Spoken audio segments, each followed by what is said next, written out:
Welcome to the AlbionTV feedback loop, relaying feedback on real issues facing real players. Today is the 2nd of June, 2021.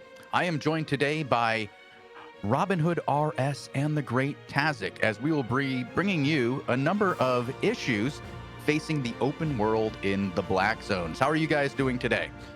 I'm doing pretty good. I'm doing great. I know we got Robin here streaming today, so I know he's feeling great. Wow, I'm loving this. Yeah, he's super excited, isn't he? Mhm.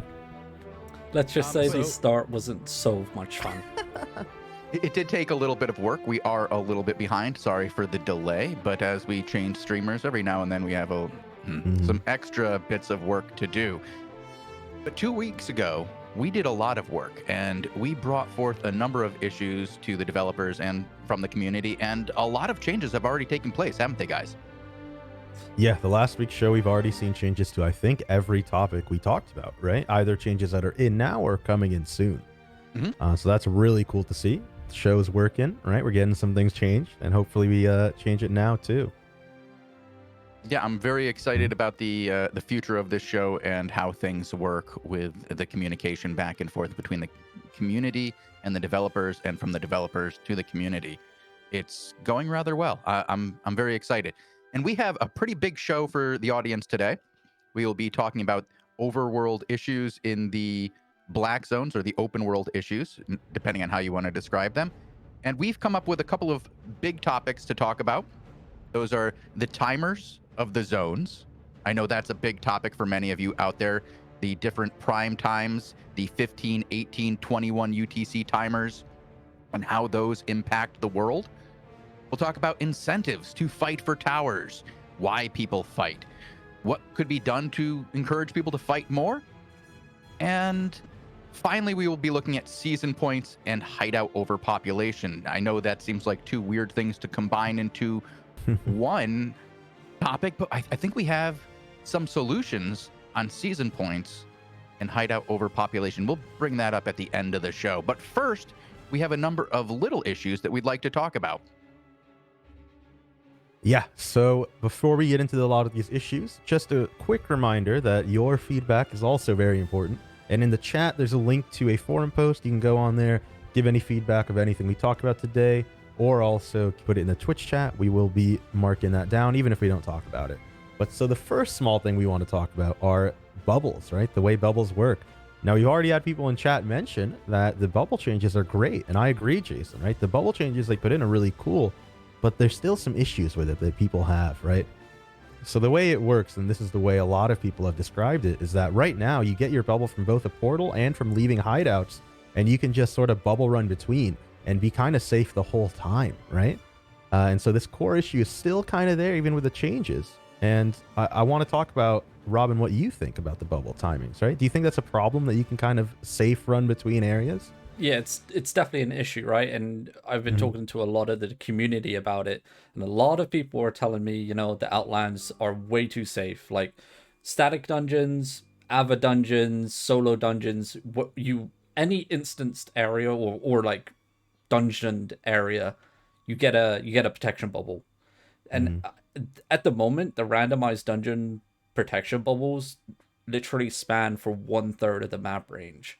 So if you have a hideout, or if you have 16 hideouts in a zone, like Arch, for example, you can legit just zone out of your dungeon if you're getting dove and just run straight into a hideout, no problem, with a protection bubble. There's complete safety. So the protection changes that are coming in with the bubble, it's a 20-meter range, and people aren't saying, or people are saying it's not enough, right? It's still, you have pure safety when you get to your hideout. You just click to go in. A lot of people have been telling me, why not add a channel to enter the hideout? 1 to 2 seconds, and it takes away the whole, you can get the cutoff at the hideout, you can drag them away, you can wind wall, you can do whatever. And it stops the whole 100% safety or 99.9% safety rate of the Outlands, right? Which is a big problem right now, right? You have all these hideouts in one zone that you can safely maneuver between. It takes that risk of playing the Outlands, the Black Zone, away from it. You know what I mean? Exactly. And so you bring up a really good point that a lot of people have been talking about, which is why not add a channel timer to not only entering the hideout, but maybe even like the roads, right? I know Shows, you have some thoughts on that. Yeah, it's really disheartening to watch somebody chase a mammoth a zone and a half to only see them disappear with a single bar of health into a road with no channel, just completely safe off into the roads. And I'd love to see the world become a little bit more dangerous. I feel like that's something that over the last few years has changed about Albion. The open world has gotten safer. Hideouts have made the open world a lot safer.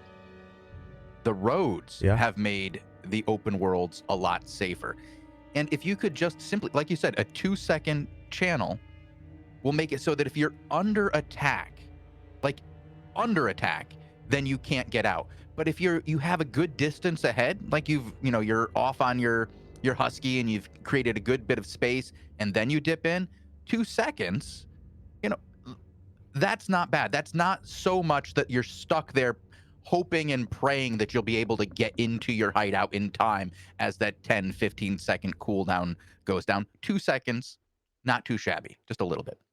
Yep. And one thing on the roads, adding a channel to the roads, I saw like a little bit of feedback from the solo players that use the roads for their content. They want to go out and be solo, and they use the roads to escape different portals if there's a bigger group chasing them. One thing that was mentioned to me was, if we add a channel to the roads, have it so if you're inside the roads, you don't channel to go out, but if you're in the Outlands, you have to channel to come in.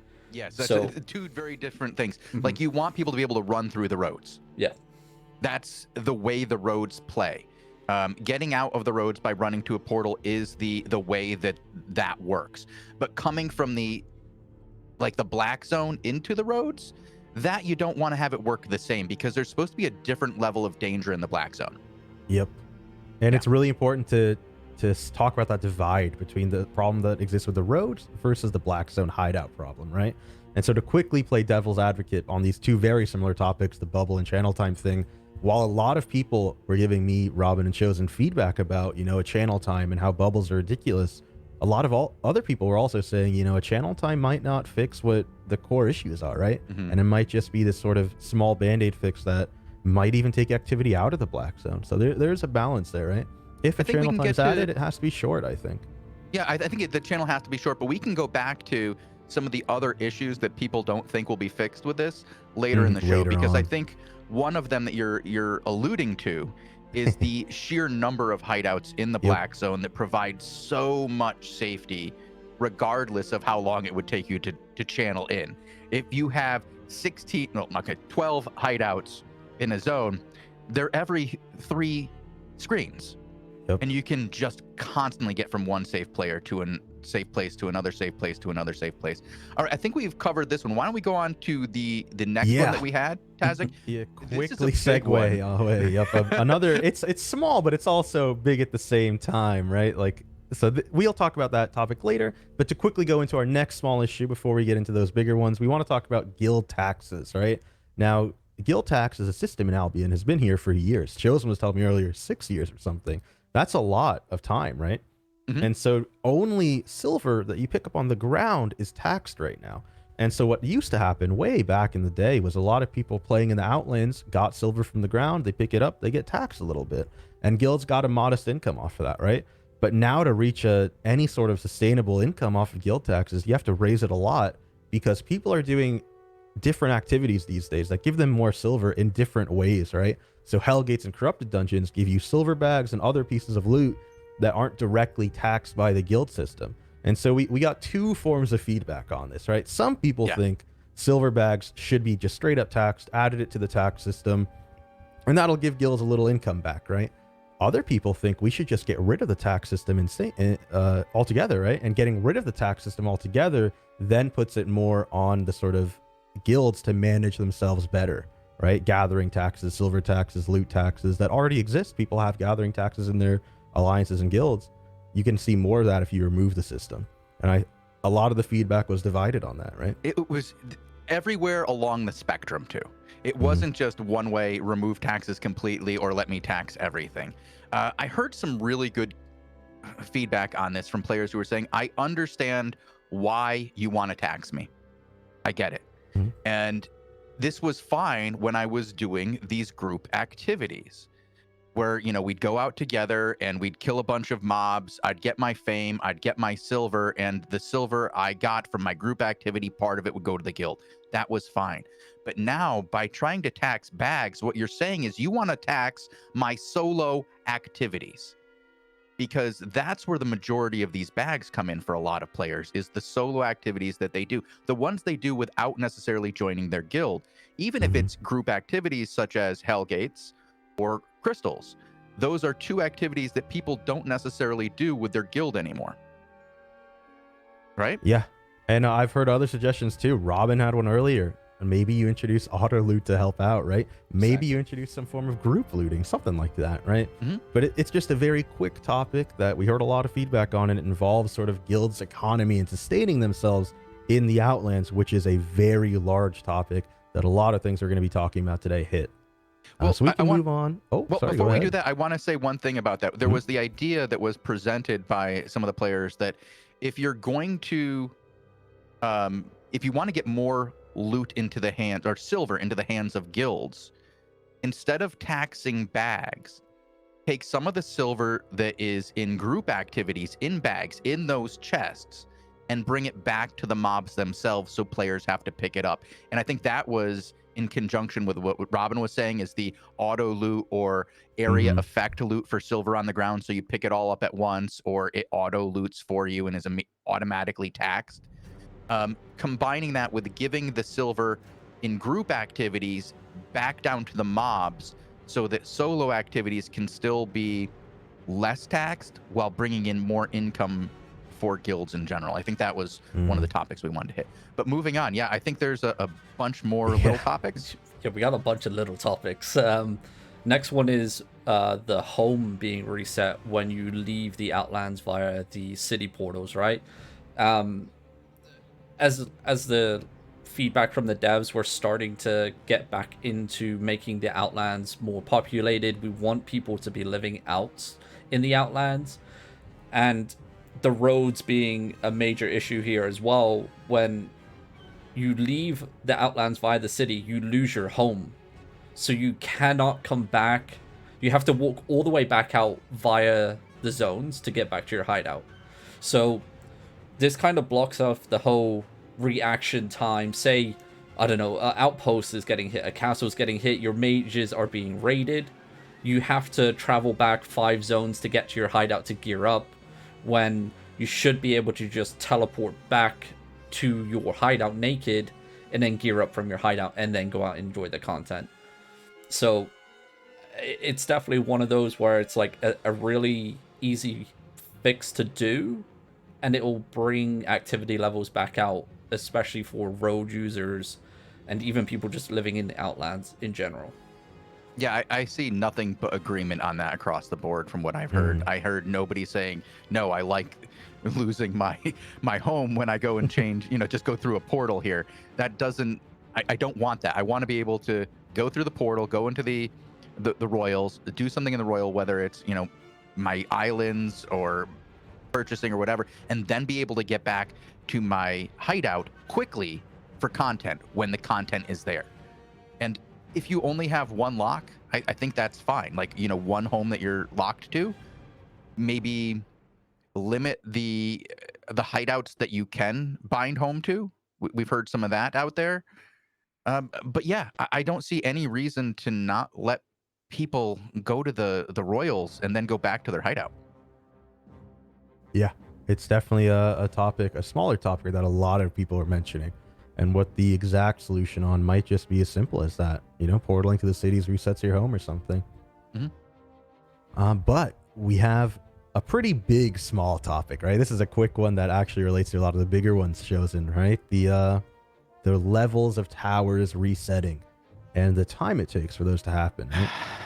Yeah, the lower level your tower, the quicker it resets, and the more often you have to Crystal GVG for a Crystal 5v5 to keep it at that level. And that for smaller guilds is really difficult. Larger guilds don't have a problem with this. They can afford merc teams. If you level your tower up high enough, like to a level 8, it doesn't reset for an entire month. And it removes this monotonous activity that you have to do. So you'll see the guilds that are capable of it leveling up their towers simply to a tower level that has a longer cooldown, just so they don't have to keep doing it all the time. And you see the smaller, less accomplished guilds that have towers just not leveling their towers at all because they can't get a level 4 team out there, twice a week. They don't have that available because of the cost of mercenaries right now, with so many 5v5 teams not even being willing to play for the smaller groups because they don't pay them for season points. A lot of these guilds just don't even have the teams to do it. And the more these teams are paid by the haves, the less the have-nots have, because they simply cannot do one of the main pieces of content in the game, which is leveling towers, because the tools they used to do that have now gone and started playing for a very small group of guilds. And so what's that quick fix? What's that pretty easy thing that developers can do that would make that easier for these guilds who can't afford merc teams or don't have the really good GVG teams? Oh, well, I think that's quite evident. Just make the cooldown timers longer so that even if you have a level 4, you don't have to defend it for, but once every 2 weeks or something.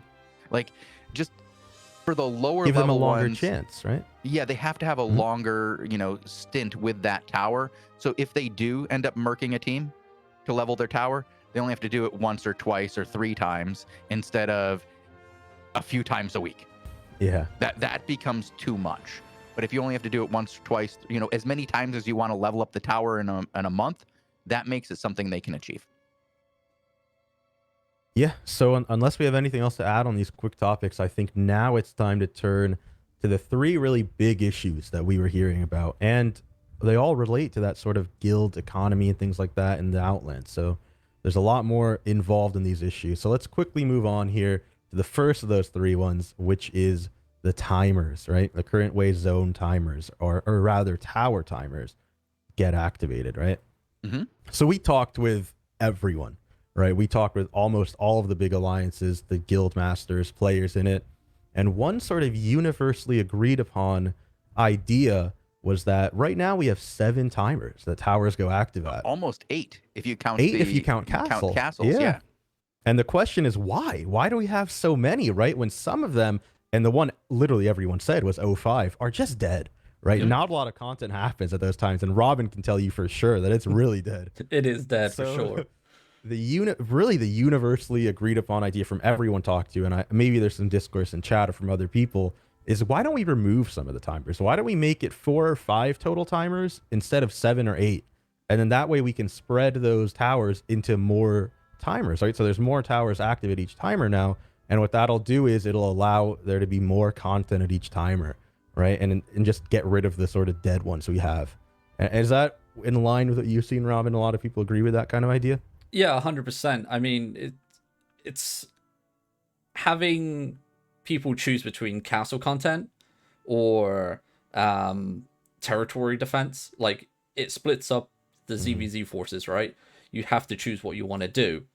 So condensing down the time slots that we currently have, I think it's a good step forward. And then if you look into maybe splitting up the territories, how they're clumped together so much right now, yeah, which is the next thing we want to talk about, involving the timers, right? So here, why don't you go ahead and put that image on, and I know we can have a nice discussion about this really fast.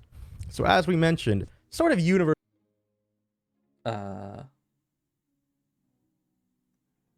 Did we lose him? Yeah, we just lost Tazek. Tazek, you're muted. Oh, sorry. Forget. What did you cut off at? Right at the beginning when we switched. Yes. So the debated part of this timer topic, right, which is universally agreed upon that we should delete some timers. The debated part of this is what should we do with the current setup of the timers? If you look at this image here, this is just a screenshot of an area of the Outlands. there are 16 18 UTC timers on that picture clumped right next to each other, and there's about 4 more next to that. So there's about 20 timers all together clumped up. Now, there are two sides to the debate, right? There's one side which says this is really good. This sort of clumping of timers allows you to kind of focus on one area. Your guild and alliance can focus on that area, really want to control that one area, right? The other half of the debate, and really it's divided, is why don't we spread them out, right? Why do we have all of this 18 together? And if you want to show that next image, Robin, to show an example, why don't we instead have an 18 next to a 21, next to a 15, things like that? And then you have to actually spread out along the game to sort of have your content, right? That way you're spread out along the world way more, and the content way more spread out. And I think having this system does do that, but there's also the issue with now your zones are spread out, right? Now your timers are so spread out that do you even want to have more than one zone, right? What do you want to do with that? And I know, Robin, you have a lot of thoughts on this, so why don't you just take it away? Yeah, so like very mixed feedback. Syndic, I spoke to Syndic, and he's been giving feedback on the issue. Like, he likes that all his zones are condensed down. I think even Lupac said the same thing, I think. And I think I said the same thing. And Chosen, and quite a few other people. I mean, if your guild's focused at 1800 time slot, they're active around that time. You want to be able to have a decent sway of the Outlands where you can protect at your prime time. If you say you hold 218 time slots, and then next door to that is like 03, and then next to that is 05, it's like you don't have control of that area of the map that you want to hold. But at the same time, if another idea that was thrown my way is, instead of having all the time slots clumped in together, why not have a section where it has every single biome? So it's, for example, 1800 time slot for the territory. My train of thought was going elsewhere. So forest, highlands, swamp, the steppe, all connected together in like a circle at 1800. And then you take that, you copy and paste it, you take it across to the other side of the world map, paste it in, and you do it for each entire city portal area. And then you just change the time slots around. So 1800, 21, 00, 3, 5, or if you want to condense it down more, you know, like reduce the time slots like we said, you do it that way. So that way, like, guilds have access to be able to defend every source of resource at a time slot that they want to focus on. And it has that option to have like that little clump of the world where they can protect and live out of. Chosen, what do you think about that? I know you had some thoughts on that topic. Although I see the point that Robin is making, I also see the point that Syndic is making. And my concerns are that you want to be able to bring people to an area to fight and then separate them out while they're fighting over their territory that they own. And the idea that you guys are presenting is that if you separate them and put more space, it will be harder to defend two locations. But one of the topics that we are come up is when you do that and you make it too hard to defend, you get a situation where somebody says, that's fine. You guys can take that today. We don't care. We'll come take it tomorrow. That territory isn't as important as the one we have now. With 24 hours of notice between when your towers are being attacked, it makes it so you can choose which one is more important to defend and prioritize that and just not go after the other one. And that's kind of what will happen there. They'll just wait. And when you put them all together, they have the ability to defend, though it may be more difficult. They'll still try to do it because they go, no, this is my area. I can run around this area and defend the whole thing. And it causes fights. And my worry is not having fights because they just say, well, that's not important. We got a lot of other stuff to cover, so let's quickly recap the timer topic, right? Overall, everyone says the same thing. Let's delete some timers, right? Bring it down to 4 or 5. There's too many. Just remove some. I've even heard of them, 3. You know? Like, I've heard 3, I've heard 4, I've heard 5. Just use In the fact, same timers that the castles were on. I Yeah. believe is one we heard. we heard that from Robin. Yeah. Yeah, 3 could be good, 4 could be good. Anything would be better than 7. You know, almost everyone agrees. And then there's the debate. You know, half of the world is on this sort of side of keep them in these clumps, right? Have 20 zones that are all the same time next to each other. Half of the world says spread them out. Have a zone that's 15, be next to an 18, be next to a 21, and you have to go 1 zone away or 2 zones away to get to another 18. There's also been a lot of feedback, a lot of similar feedback from a lot of people who've been saying every season or so, why don't we just change up the timers, right? Or rather move where they are. So one area of the map that used to be 18 is now 21 or 03 or something. And that way it encourages they're playing in different areas of the game every season. So we've heard a lot of feedback on the Forcing timer people idea. to move around. Yeah, it could be cool to see new stuff and have.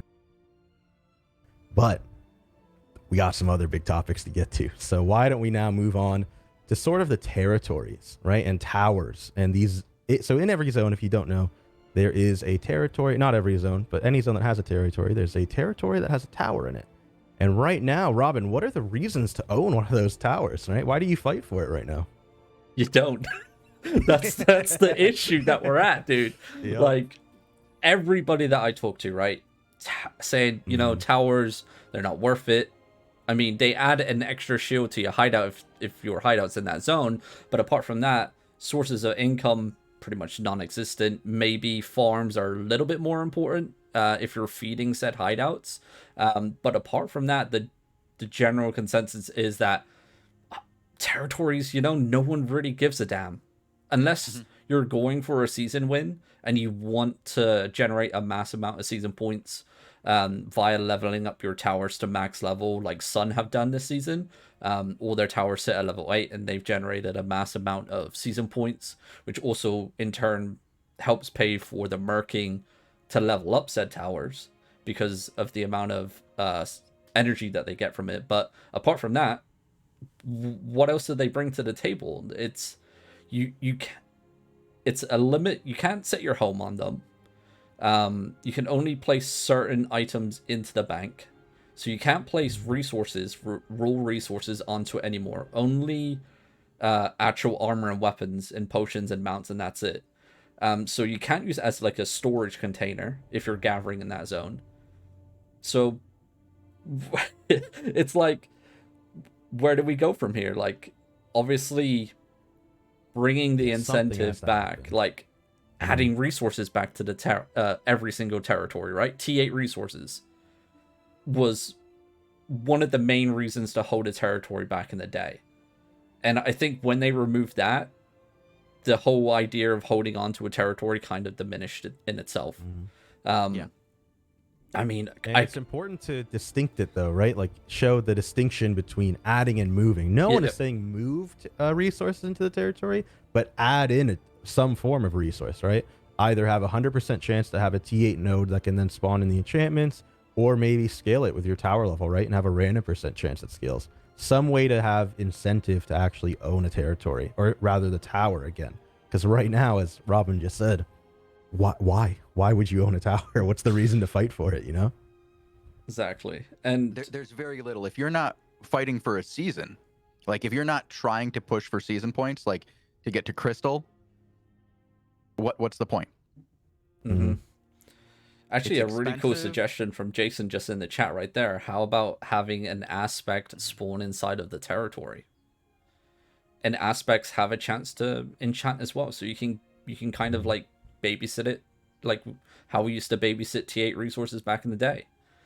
So that, I mean, that could be one route to go down. Guaranteed aspect spawn inside of each territory. That would be pretty cool. Yeah, it would be a really cool incentive. Another idea I heard from a lot of people was that castle tax mechanic is pretty cool. Why don't we put a form of that onto the towers, right? Have it scale with the tower level, give you that passive zone-wide tax if you own the tower, some form of income for a guild, and a reason to just own the tower. You know, it's not a bad idea.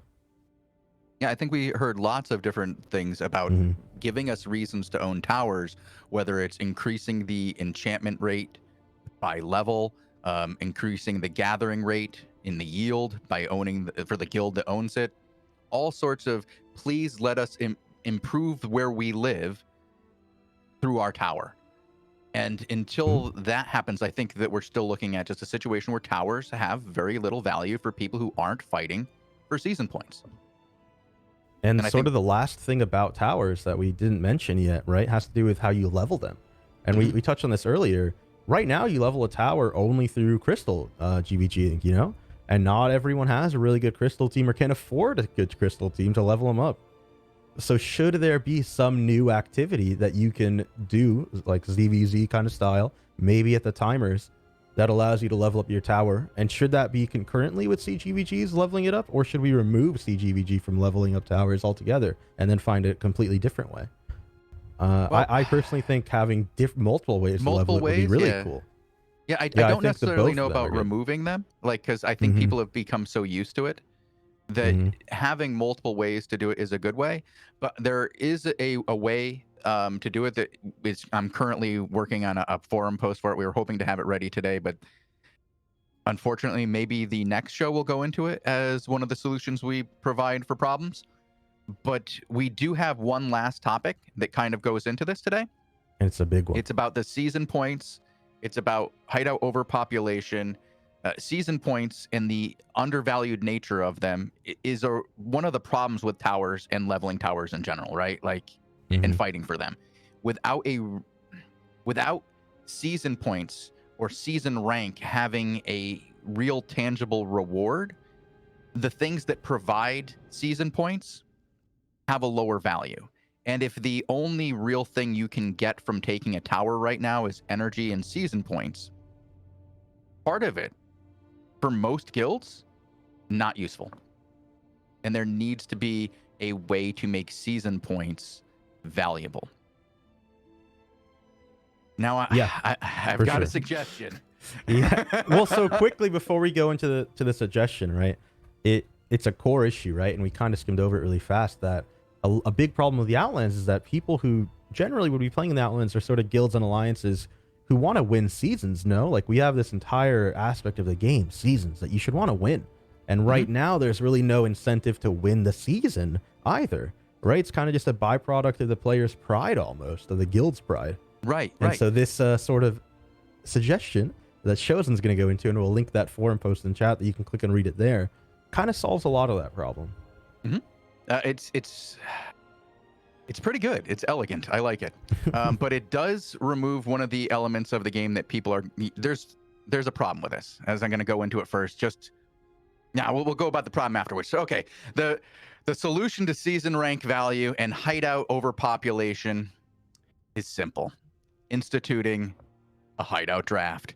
Make hideouts invulnerable, make them last an entire season, and let guilds pick the territory in which they're placed based on their rank in season rankings. Basically, the first guild in the season would go first, and then each guild would go after that.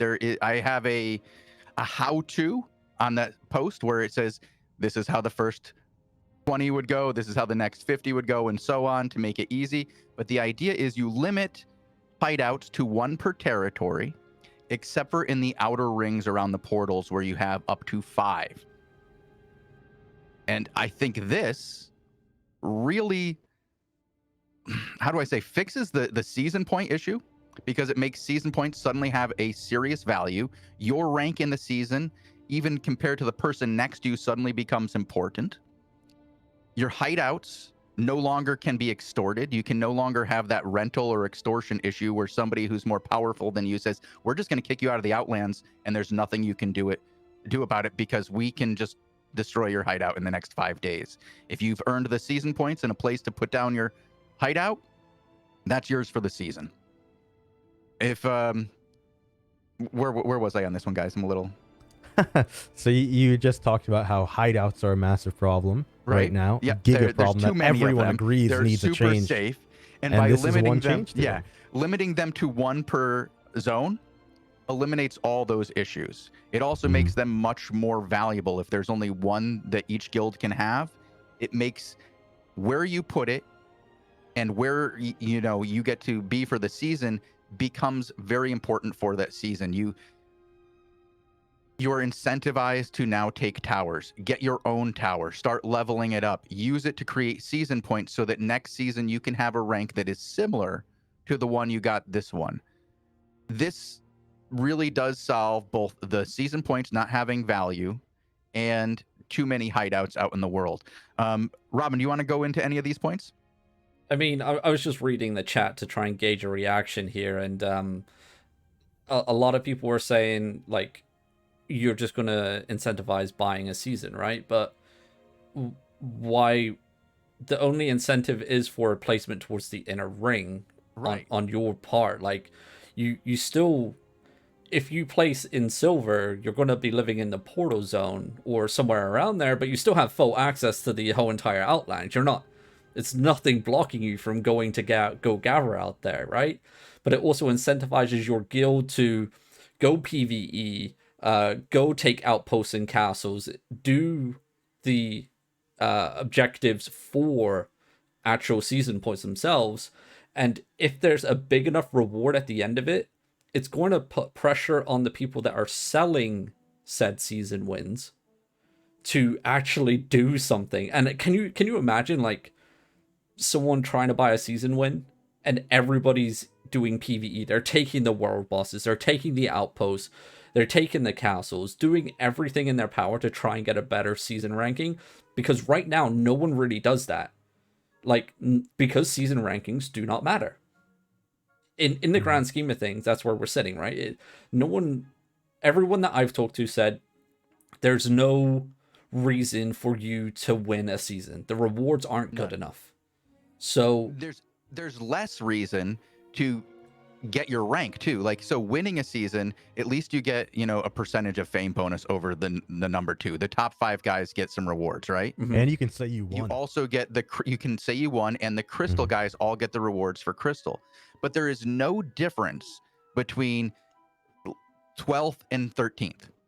There's no difference there. You're both in the same bracket. You're both in, I believe they're crystal this season, both of them, right? 12 and 13. Yeah. So you're getting the same rewards overall, but there's no incentive to do better than your next closest opponent. In this system, yes, you'll have the guilds that try to pay to get more points, but buying the season becomes less important than just getting ahead of the group that you're fighting against. You'll have to really share your points more so that your entire play group, the entire alliance or alliances that you're hand-holding with, can all place their hideouts near each other. And so you all want to have, like, draft spots that are kind of close to each other in order, so that you don't have to worry about somebody coming in and splitting you up and taking the territories that you want. It'll force people to fight for literally that next spot in line. They'll fight for the next rank and the rank above that, so that they can ensure they get the territories that are valuable to them.